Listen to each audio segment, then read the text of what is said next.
I wanted to come on today and finish our conversation that we've been talking about domestic violence. And so today I have with me Dr. Carolyn Gochee, and she's going to talk to us about signs of abuse. And I want you guys to know that this is a topic that needs to be talked about. We've had 2 previous conversations this week regarding this with 2 other survivors, and Dr. Carolyn is also a survivor as well as myself, so I thought it'd be a good idea to have her come on and talk about the signs of abuse. So go ahead whenever you're ready and fill us in on what signs we should be looking for. Well,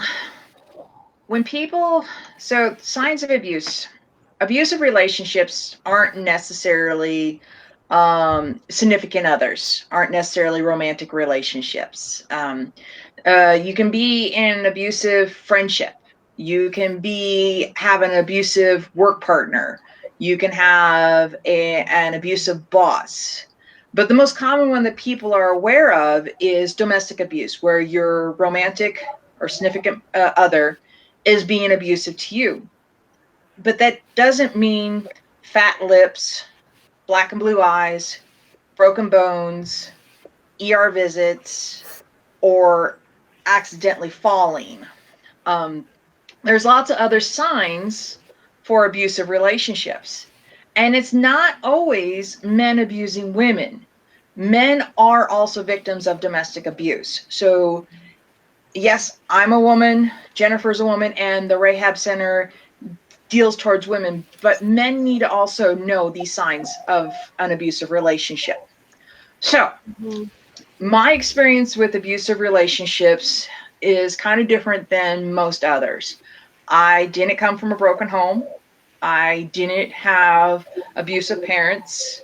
I grew up in a loving Christian home. But I have over 20 years worth of abusive relationships, unfortunately. And there were three significant relationships, which I'll refer to as 1, 2, and 3. And so it's just like, I didn't know the signs. I, knew I'd never put up with someone hitting me. I would never do something. I would never allow that to happen. And some people are like, how did you stay in so long? Well, it doesn't always start off as abusive. So what happens in the beginning is you have this love bombing stage where they chase you, tell you you're beautiful, wonderful, shower you with presents, take you on trips, and can't get enough of you, always wanting to be with you. They move the relationship rather fast. But a lot of times when people who are victims of abusive relationship, they don't have good boundaries. I didn't. I'll be the first one to admit I didn't have good boundaries. I'll be the first one to admit I was very codependent. So this excitement of this new relationship was very appealing. Having someone wanting to be with me, wanting me, was very appealing. So they shower you with all this extra attention, and it starts firing off the dopamine centers in our brain. And dopamine is a very addictive drug, okay, or very addictive hormone, which is what drug abuse goes off of, which is what this phone, this device we have, triggers. The games we play on that, the messenger, all that stuff stimulates dopamine centers, which then locks you in even more. So a lot of times when people are trying to break free of this relationship, they are addicted to it because dopamine centers are getting constantly fired.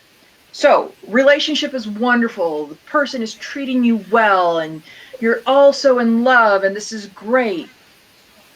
So you don't notice the little subtle red flags of, really? You're going to wear that today? Oh, why are you dressing like that? Or, yeah, I really like this dish. And then a week later you make it. And, oh my gosh, this is the worst stuff ever. Why did you ever feed it to me? Some signs, and I have this, and Jennifer, I can send it to you. Some signs, this is the abusive marriage wheel. Emotional abuse can be teasing. Oh, you're a fat cow. Oh, I didn't really mean it that way. You just need to cut back on the Twinkies. Okay. Or like when I was pregnant, I don't want to have a fat wife. Okay. Or they'll control. So it's just like, but it starts off subtle. It starts off, oh, you'd be so pretty if you did this to your hair. Or you'd be so pretty without makeup. Or I really like this. And so therefore, it starts off as a kind of a backhanded compliment type thing. Then they will, like I said, do teasing comments. And they're like, oh, well, I was just joking. Or they'll use phrases as, you're being too sensitive. And then they'll always kind of backtrack. If you try to set a boundary saying, no, I'm going home tonight because you're dating. Or no, I'm not going to let you talk to me that way. They're like, fine, leave. Don't want to have anything to do with you. It's your fault we're here anyways. They play the victim a lot. Looking at my cheat sheet real quick. Financial abuse. Oh, gosh. That was the big thing that got to me with my relationships. I somehow always got talked into paying for everything. Number one was a compulsive gambler. Okay. And always would pick a fight with me so he could take our money to the casino because that was his release. That was his adrenaline rush. And put me in a world of debt. When I mean a world of debt, I mean over $100,000 worth of debt and a 450 credit score. I was in my 20s. I was young and stupid. Always promised me money. Oh, well, when I sell this house, I'll get the money. Or when this will come along. And always doing what they call future faking. Promising you more, but yet don't have anything to show for it. Number two was really into rebuilding cars. And so we would wind up going to Denver to get stuff.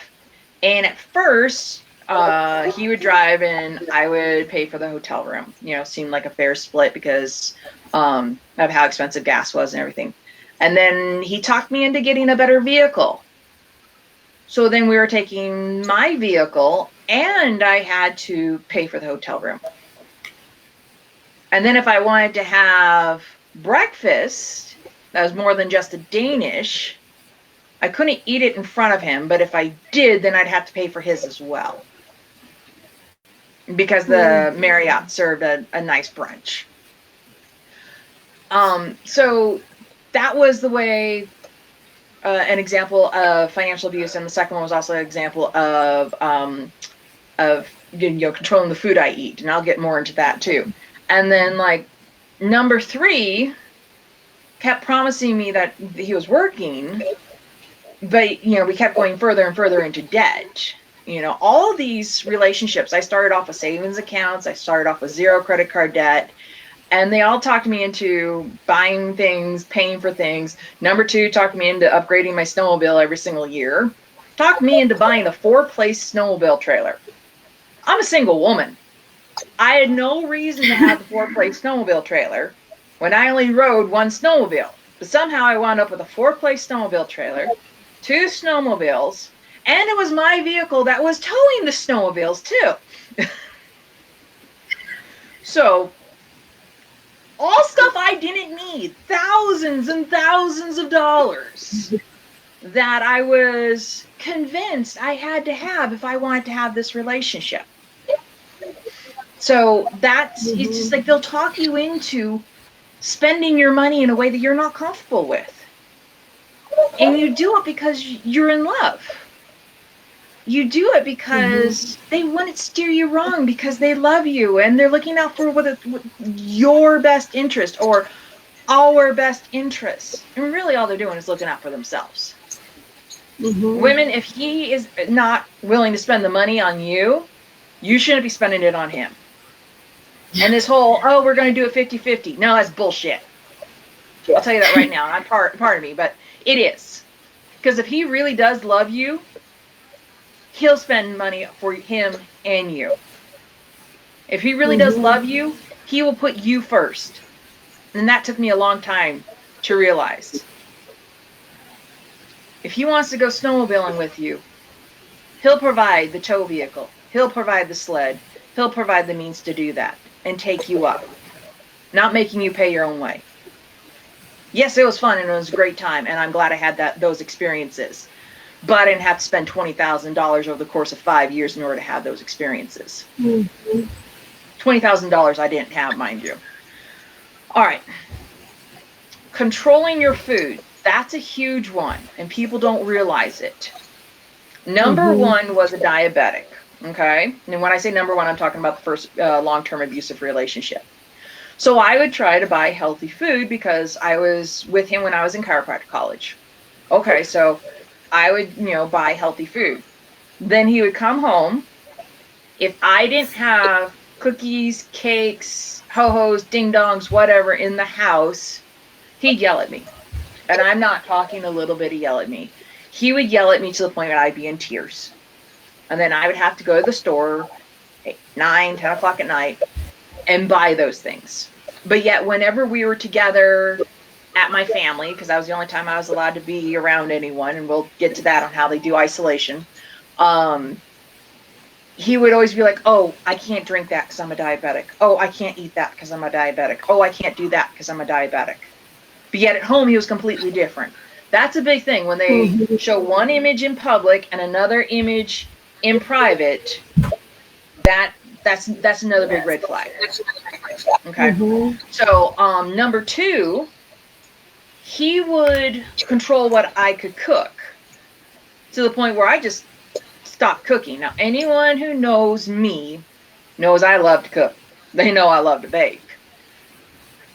And it got to the point where I stopped doing it.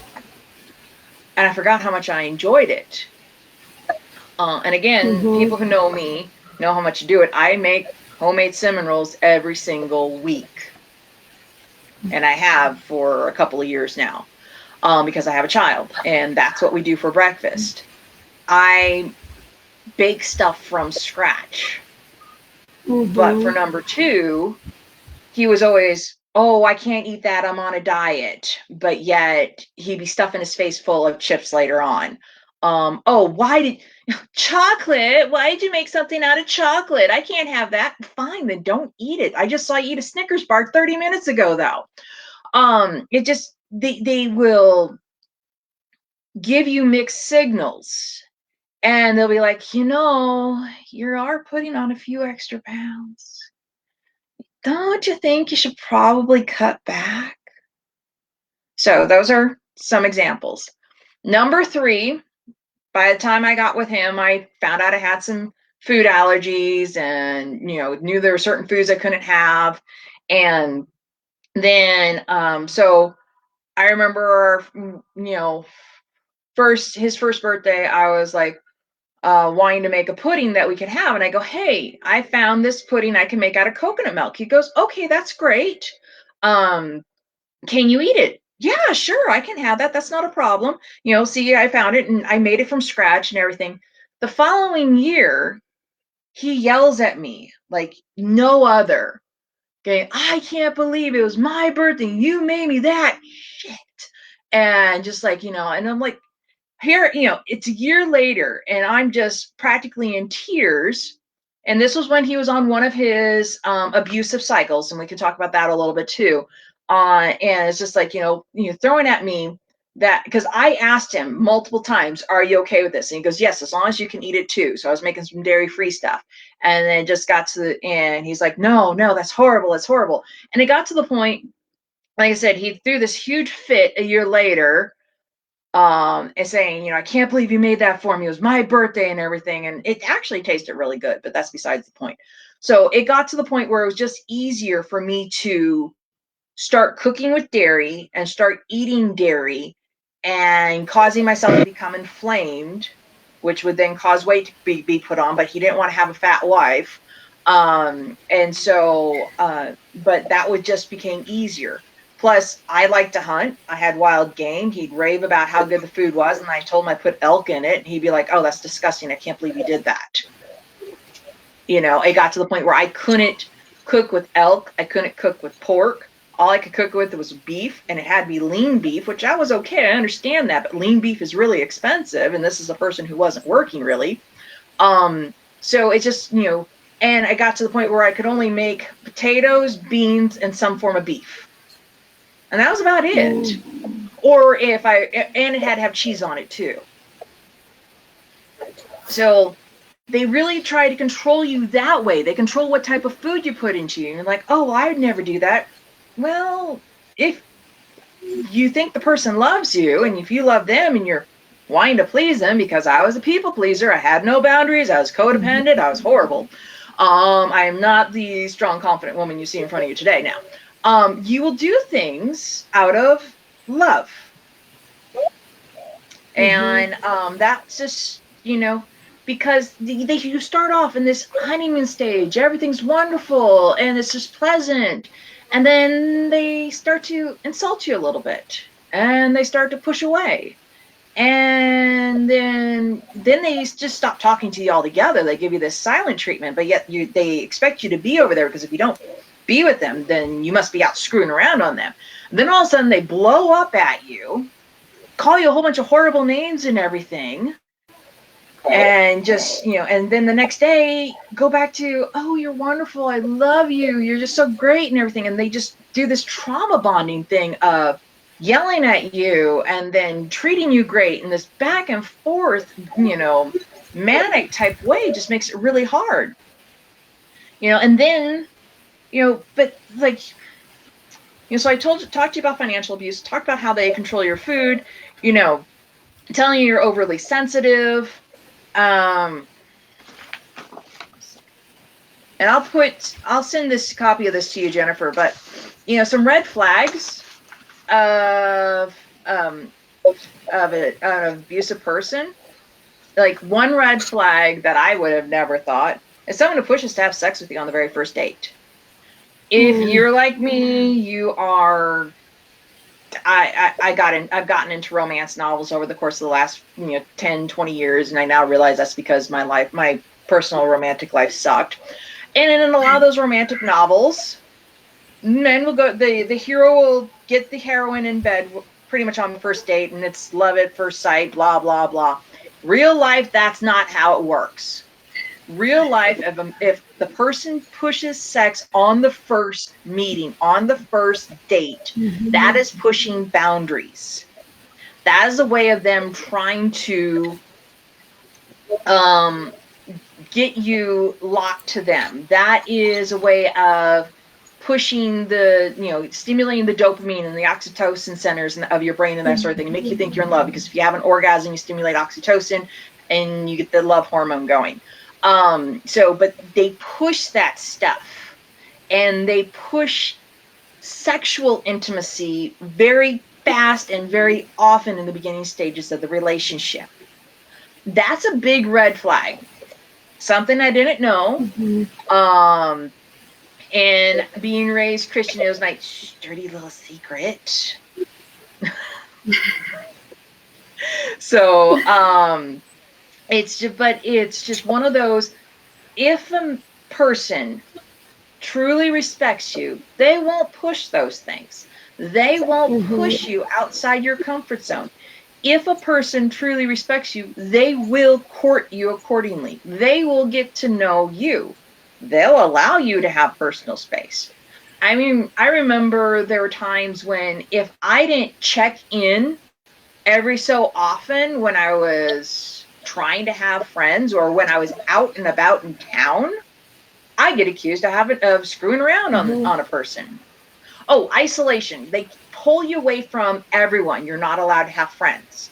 You're not allowed to be around your family. You're not allowed to socialize outside the household. Okay? They consume and become your whole world. And then once you do that, they do not allow you to be with anyone else. And then if you are with anyone else, they'll accuse you of sleeping with that person, even if it's someone who is of the same sex friend. Lord knows that happened to me more than once with number one. I had a very dear friend who was a study partner of mine, and, you know, she's quite a few years older than me. And he was like, you know, because we started studying together almost weekly or maybe every other week. And I realized now, looking back on it, it was my escape to get away from him. He started accusing me of having her as my girlfriend. Oh, jeez. Yeah. Sorry, not going to happen. I mean, that's your choice. That's your choice. That's not me. But it's just like, you know, they got to the point where it's just like, it was not, you know, it was not okay for me to dress a certain way, talk to people, have friends. Like, I love going out to lunch with my girlfriends. When I was in these relationships, they would be like, oh, but I want to spend all my time with you. I just love you so much. I just want to be with you. And then they get me set into this schedule or this routine, which I'm realizing I'm a very routine person. And then it made it very hard for me to schedule different things or different events with friends or even having friends. And it just, you know, they were very good at isolating me. And then they made me feel like I wasn't worthy of having friends. And then they would tear me down and make me feel like, oh, well, they really don't like you. You talk all the time. You're loud. You're obnoxious. You interrupt. They're just being nice to you because they're nice people, but really they don't like you at all. I heard that a lot too. So let's see. So one thing is projecting the future. This is one red flag for dating. When they start to talk about the future real early in the relationship. Now, I understand anyone over 30, you're going to want to know within a couple of dates if this person's really worth it or not, because I'm sorry, I don't have time to mess around wasting years of my life. I am happily married now. I have a wonderful, wonderful husband. Oh my gosh. He has put up with my crazy, and he's a great, great man. So I have a great husband now. I probably wouldn't appreciate him as much as I do had I not gone through all the crap I went through. But he really is a prime example of a good person who respects boundaries and who knew how to court me and knew how to respect me and that sort of thing. And so I am very, very, very fortunate about that now. But it's just like, you know, when you're in a relationship, I'm like, oh, I'm going to take you to the Bahamas. Really? Yeah. Here next winter, we're going to go to the Bahamas. We're going to this. You're going to look so cute in your little bikini and blah, blah, blah, blah, blah. And, oh, you better start exercising so we can do that. And they start planning these elaborate trips to keep you on the hook. Or they'll plan a weekend getaway and, oh, shoot, honey, I just don't have enough money to do this. Financial abuse, lock you into actually, to do that. Oh, well, we had such a great trip, but he talked you into paying for half of it. Something you wouldn't have done, you probably couldn't afford. That's a future faking. If you really start thinking about talking yourself into this relationship, like you're trying to rescue a person or help them out or that sort of thing, no, that's not good. So, danger signs are someone who reacts to frustration with anger, rage, or blame. They just start getting frustrated and they just blow up for no reason. Or they just start cursing at you. That's another big one. Is it seems like all the abusers I've been with have really foul mouths, and they really have changed. They really changed the way I talk. I don't curse a lot unless I'm really, really, really upset. And it's just like it started getting to the point where I start dropping the F-bomb like no other. And anyone who knows me knows that that's not me. Now, there will be times you hear it now, and that's when I'm on the verge of tears. And I'm trying to prevent myself from actually, crying. So it's just like, but it's just like, they'll just use really foul language with you. And that's like one of the common things that like abusive people do. They just, and they'll change the way you actually talk. They'll blame others for their circumstances or situations. Oh, like, the reason why I've had so many jobs is because it's my boss's fault. Oh, the reason why I have so much debt, it's the ex's fault. Or if they ever say their ex was psycho, and every single ex is psycho, it's probably a good sign that you're the problem. So, takes control of everything, including yourself. They try to control your schedule. They try to, like I said, try to control what you wear, try to control what you do. They try to control everything.